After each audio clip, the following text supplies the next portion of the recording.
Assalamualaikum warahmatullahi wabarakatuh.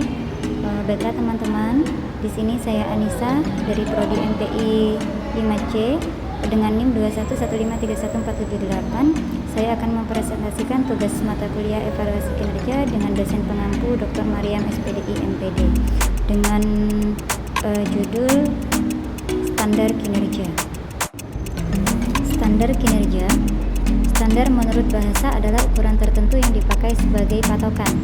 Nah, kinerja menurut bahasa artinya sesuatu yang dicapai atau prestasi yang diperhatikan atau bisa juga kemampuan kerja. Standar kinerja menurut Wibowo merupakan pernyataan tentang situasi yang terjadi ketika sebuah pekerjaan yang dilakukan secara efektif. Standar kinerja merupakan bagian penting dalam proses perencanaan manajemen kinerja. Penetapan dan implementasi standar kinerja harus melibatkan semua personel yang akan tergabung dan bekerja sama untuk mencapai tujuan perusahaan tersebut. Ahmad S.Luki memberikan istilah yang berbeda pada standar kinerja, yaitu standar hasil kerja. Standar hasil kerja biasanya diterapkan dalam bentuk sebuah sasaran atau target yang harus dicapai untuk satu periode tertentu. Kedua faktor penentu standar kinerja, yakni sasaran dan target, bukan merupakan ukuran yang ideal, tapi merupakan standar dan tolak ukur yang realistis. Dari beberapa definisi di atas, yang dimaksud standar kinerja adalah tentang pernyataan tertulis yang menjelaskan deskripsi tugas dan target waktu, serta indikator keberhasilan kerja karyawan yang ditetapkan perusahaan kepada karyawannya untuk mempermudah proses kerja dan acuan dalam melakukan penilaian. Adapun standar kinerja itu mempunyai dasar hukum yang tertulis, yakni dari Quran surah Al-Isra ayat 36 yang berbunyi Bismillahirrahmanirrahim wala taqfu ma laysa laka bihi 'ilm inna sam'a wal basara wal fu'ada kullu ulaika kana 'anhu mas'ula. Ayat 36 yang artinya, janganlah kamu mengikuti apa yang kamu tidak mempunyai pengetahuan tentangnya. Sesungguhnya pendengaranmu, penglihatanmu, dan mata hatimu itu akan dimintai pertanggungjawabannya. Adapun bentuk-bentuk kinerja, yang pertama itu ada efektivitas dan efisiensi, dan yang kedua ada otoritas atau wewenang, yang ketiga disiplin, dan yang keempat inisiatif. Standar kinerja itu mempunyai tujuan. Tujuannya secara umum adalah untuk menciptakan budaya para individu dan kelompok untuk memikul tanggung jawab bagi usaha peningkatan proses kerja dan kemampuan yang berkesinambungan. Dan secara khusus tujuannya dapat dijabarkan sebagai berikut. Yang pertama, memperoleh peningkatan kinerja yang berkelanjutan. Yang kedua, mendorong perubahan yang lebih berorientasi kinerja. Dan yang ketiga, meningkatkan motivasi dan komitmen karyawan. Yang keempat, mendorong karyawan untuk mengembangkan kemampuan, meningkatkan kepuasan kerja, dan memanfaatkan potensi pribadi bagi organisasi atau perusahaan. Yang kelima, membangun hubungan yang terbuka dan konstruktif antara karyawan dan manajer dalam proses dialog yang berkesinambungan berkenaan dengan pekerjaan yang dilakukan dalam organisasi.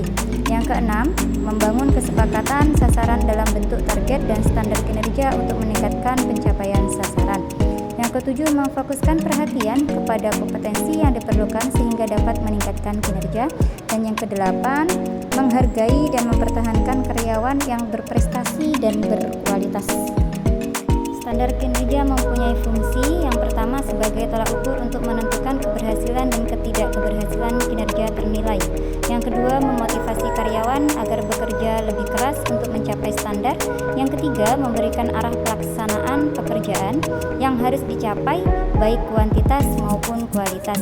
Dan yang keempat, memberikan pedoman kepada karyawan berkenaan dengan proses pelaksanaan pekerjaan guna mencapai standar kinerja yang ditetapkan. Standar kinerja tersebut itu mempunyai kriteria kinerja. Yang pertama yaitu memiliki tanggung jawab pribadi yang tinggi, dan yang kedua berani mengambil dan menanggung risiko yang dihadapi. Yang ketiga, memiliki tujuan yang realitas. Yang keempat, memiliki rencana kerja yang menyeluruh dan berjuang untuk merealisasi tujuannya. Yang kelima, memanfaatkan umpan balik yang konkret dalam seluruh kegiatan kerja yang dilakukannya. Dan yang keenam, mencari kesempatan untuk merealisasikan rencana yang telah diprogramkan.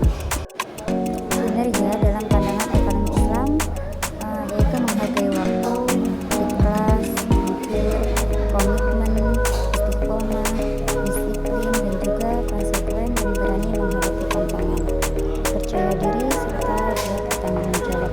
Itu standar kinerja dalam pandangan ekonomi Islam. Adapun faktor-faktor yang mempengaruhi kinerja, yang pertama ada faktor kemampuan. Anwar Prabu mengatakan bahwa faktor kemampuan karyawan terdiri atas kemampuan potensial atau EQ dengan kemampuan reality. Yang kedua ada faktor motivasi. Motivasi dalam pandangan kita diukur oleh tingkat harapan sebuah cita. Orang yang memiliki nilai harapan yang tinggi, maka dia berusaha sekuat tenaga untuk meningkatkan prestasi yang dimilikinya. Ya, kalau tadi itu faktor-faktor, sekarang menetapkan standar kinerja. Kita menetapkan standar kinerja, ada beberapa hal yang harus diperhatikan, diantaranya adalah kriteria sebagai tolak ukur pekerjaan pelaksanaan yang sukses atau gagal, efektif atau tidak efektif sesuai deskripsi dan spesifikasi pekerjaan. Selanjutnya, penetapannya dirumuskan dengan mengacu pada deskripsi pekerjaan